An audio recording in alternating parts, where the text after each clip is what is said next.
শুভেন্দু অধিকারী এই মুহূর্তে সাংবাদিকদের মুখোমুখি। আজ প্লাবিত এলাকা পরিদর্শন, হেলিকপ্টারে পরিদর্শন শুভেন্দু অধিকারী।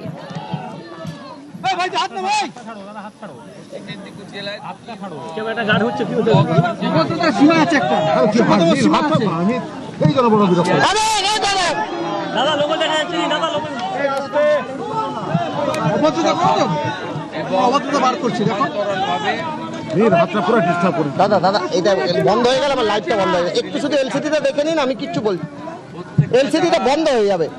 রিলিফ সেন্টারে ছিল, 5 দিনের রেশন দিয়ে বাড়িতে পাঠানো হয়েছে। আপনার এখানে বন্যার কারণে 2 জন মারা গেছে। ঠিক আছে, হ্যাঁ অসভ্যতম করছে দেখেন। আরে কি হচ্ছে, কি এটা করছো কেন? কে অসভ্যতমই করছে? 9 লাখ টাকা করে দেওয়ার ব্যবস্থা হয়েছে।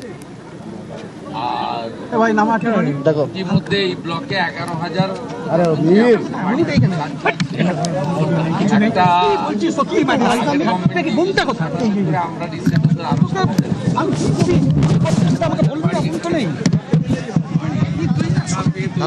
সময় লাগবে। যে 3,200 বাড়ি ড্যামেজ হয়েছে সবং ব্লকে প্রাথমিকভাবে, তাদের প্রত্যেককে 30,000 টাকা করে পার্ট ড্যামেজের জন্য দেওয়ার সিদ্ধান্ত হয়েছে। আজ থেকে প্রধানমন্ত্রী শস্য বীমা যোজনার ক্যাম্প করা হচ্ছে। ক্ষতিগ্রস্ত পান চাষি, ধান চাষিরা সেখানে নাম লেখাতে পারবেন। মাদুরকাঠিটা ইন্স্যুরেন্স স্কিমের মধ্যে নেই, তাদের জন্য আলাদা কিছু ব্যবস্থা আমি নেওয়ার জন্য নির্দেশ দিয়েছি, সে ব্যবস্থা হবে। কেলেগাইর জল যেটা ডেঞ্জার লেভেলের উপরে বইছিল, এখন আন্ডার কন্ট্রোল। এখানে পিংলা, সবং, নারায়ণগড় সব এমএলএরা ছিলেন, বিডিওরা ছিলেন। মোট 10টা স্নেক বাইটের কেস এসছে, প্রত্যেককে বাঁচিয়ে ফিরিয়ে দিতে পেরেছে। হেলথ ডিপার্টমেন্ট ভালো কাজ করেছে। পিএইচই ওয়াটার পাউচ ডিস্ট্রিবিউশন করেছে।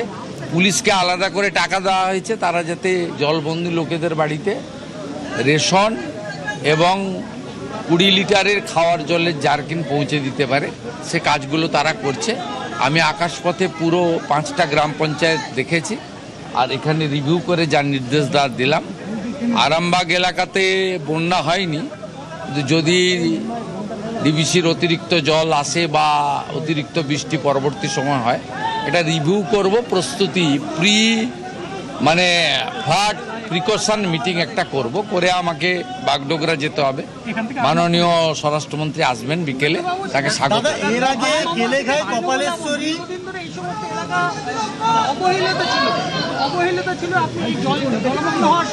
এখানে এরা বলছিল 1986 সালে জ্যোতিবাবু এসেছিলেন ফ্লাডে, তারপরে এই কোনো মুখ্যমন্ত্রী 1986-তে, তাই তো নাকি অমলদা? বললেন যে জ্যোতিবাবু এসেছিলেন তারপরে। কারণ কি করা যাবে, আগের মুখ্যমন্ত্রীরা গ্রামের মানুষকে মানুষ বলে মনে করতেন না। আর আমার সঙ্গে তো গ্রামের মানুষের নাড়ির টান, অতএব গ্রাম আমার শেষ, গ্রাম আমার শুরু, গ্রামই আমার শেষ।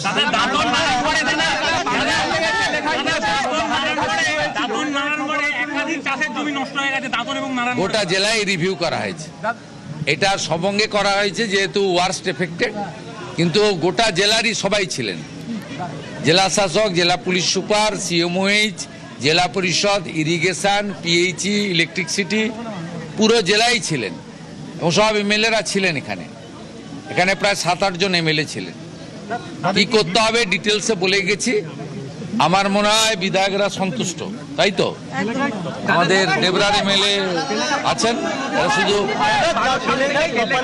আর রাজেশ মাহাতো স্বাধীন দায়িত্বপ্রাপ্ত রাষ্ট্রমন্ত্রী, তাকে আমি রেখে দিয়ে গেলাম, আরো 2 দিন উনি থাকবেন, সবাইকে বাড়ি না ফিরিয়ে দেওয়া পর্যন্ত আর ক্রপ ইন্স্যুরেন্সের তালিকা তৈরি না হওয়া পর্যন্ত রাজেশ মাহাতো এখানে জেলা শাসককে নিয়ে মনিটরিং।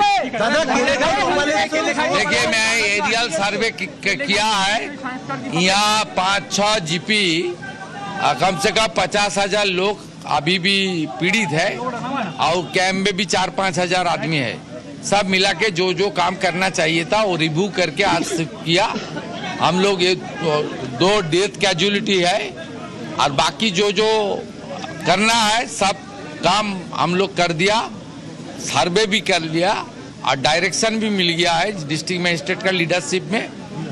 राज्य सरकार की साहब का डिपार्टमेंट और विधायक लोग चुने हुए लोग थे, सब डिस्कशन हो गया। इसमें कभी कहाँ कभी कमी नहीं होगा, भरपूर सपोर्ट मिलेगा।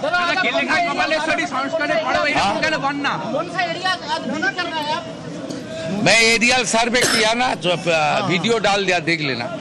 मैं पूरा जो हमारी केलेगाई एडजेसेंट जो एरिया है, यहाँ लांगोलकाटा से लेकर दुबराजपुर से लेकर हमारी मोयना बागचा से गुड़ग्राम मोहम्मदपुर से लेकर ये जो पूरा जीपी है, सोबंग ब्लॉक का 5 जीपी है, भगवानपुर ब्लॉक का 4 जीपी है, मोयना का 1 जीपी है और पोटासपुर 1 का गोकुलनगर जीपी है।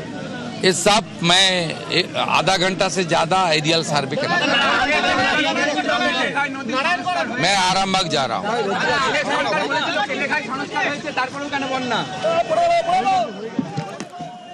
ক্ষতিগ্রস্ত এলাকা অর্থাৎ প্লাবিত এলাকা পরিদর্শন, কপ্টারে পরিদর্শন মুখ্যমন্ত্রী শুভেন্দু অধিকারী সংবাদ মাধ্যমের মুখোমুখি হলেন। পূর্ণ সহযোগিতা রাজ্যের তরফ থেকে করা হবে এবং ইতিমধ্যেই তিনি জানালেন যে কেলেঘাই নদীর জল কিন্তু তা ইতিমধ্যেই অনেকটাই কমেছে।